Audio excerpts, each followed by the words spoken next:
اور آرام کے سامان جس میں وہ خوشی رہا کرتے تھے چھوڑ گئے.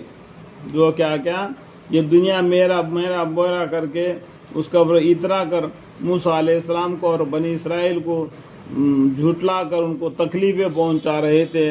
اللہ کا ایک ایسا آزمائش آ گیا کہ جیسا کہ پانی میں ڈوب کر مر گئے اور آرام کے سامان جس میں وہ خوشی رہا کرتے تھے چھوڑ گئے. اور ان کا مالک کون بن گئے؟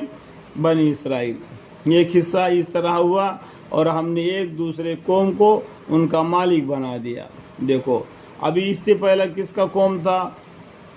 وہ فرعون، حامان اور قارون کا تھا. ابھی ان لوگوں کو کیا اللہ تعالیٰ نے پانی میں غرق کر دیا. کس کو کیا سزا کر دیا، کس کو کیا سزا دے دیا. ان سب کو جو نافرمان تھے ان سب کو کیا ہلاک کر دیا اور بنی اسرائیل کو اس ملک کا مالک بنا دیا، وہ بھی آزمائش کے لیے. یہ ملک سب کچھ اللہ کا ہے.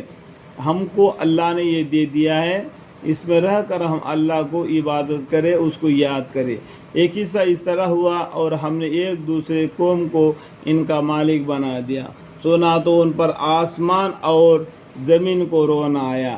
جب یہ لوگوں نے ایسا سرکشی کر دیا، اللہ تعالیٰ نے ان کو ایسا عذاب دیا، تو اس وقت پر نہ آسمان والوں کو نہ زمین والوں کو ان پر رونا نہیں آیا، کیونکہ اتنا بیکار بدبخت تھے، اللہ کے نافرمان تھے. سو نہ تو ان پر آسمان اور زمین کو رونا آیا اور نہ ان کو مہلت دی گئی. تھوڑا سا بھی مہلت نہیں دیا گیا.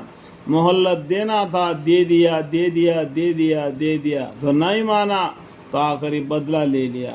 اگر اللہ تعالیٰ بدلہ لے گا تو سطح زمین پر کسی کو نہیں چھوڑ دیتے.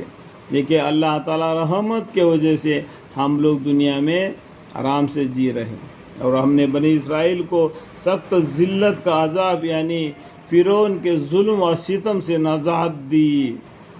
ابھی سمجھ میں آیا ہوگا اسے پیچھے والا حصہ کیا ہے. اب سورہ دخان ہے جو پڑھنے سے بھی آپ کو معلوم ہوگا. واقع و بڑا سرکشی اور حد عبادت سے نکل جانے والوں میں سے تھا. اور اس کے علاوہ ہم نے بنی اسرائیل کو اپنے علم کا روئے سے یعنی اموار میں تمام دنیا جہان والوں پر فوقیت دی. اس کے بعد میں کیا ہے؟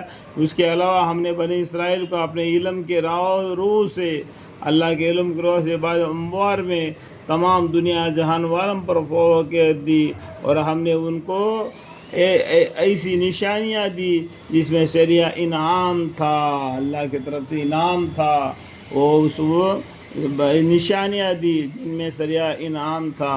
یہ لوگ کہتے ہیں کہ آخر حالت بس یہی ہمارا دنیا کا مرنا ہے اور ہم دوبارہ زندہ نہ ہوں گے. یہ کافر لوگ کہتے ہیں کہ ہم دنیا میں ایک مرتبہ آ گئے، ابھی ہم مر جاتے ہیں اور تو پھر کوئی جیتا پیدا ہوتا ہے. یعنی ایک مرتا ہے تو ایک پیدا ہوتا ہے. تو اس کا مطلب یہ نہیں کہ تم ہی مر کر تم ہی پیدا ہوتے ہو. اس کا مطلب یہ نہیں. ڈیتھ اینڈ لائف نہیں. یہ دنیا کی زندگی ایک مرتبہ ہے. جتنے مخلوقات ہیں، جتنے روح ہے عالم ارواح میں تھے، سبھی کو اللہ تعالی نے عہد لے لیا. سبھی روحوں کو دنیا میں فیکٹری ہے وہ ان کا جسم بننے کے لیے. تو سبھی روح دنیا میں آئیں گے، اور یعنی سبھی روح دنیا میں آئیں گے. اس کا مطلب یہ نہیں کہ تم مرتا ہے تو دوبارہ پیدا ہوتا ہے. نہیں، دوسرا روح جو ہے نا عالم ارواح میں وہ پیدا ہو جاتا ہے. جتنے روح ہے سب پیدا ہو جائیں گے قیامت تک کے لیے.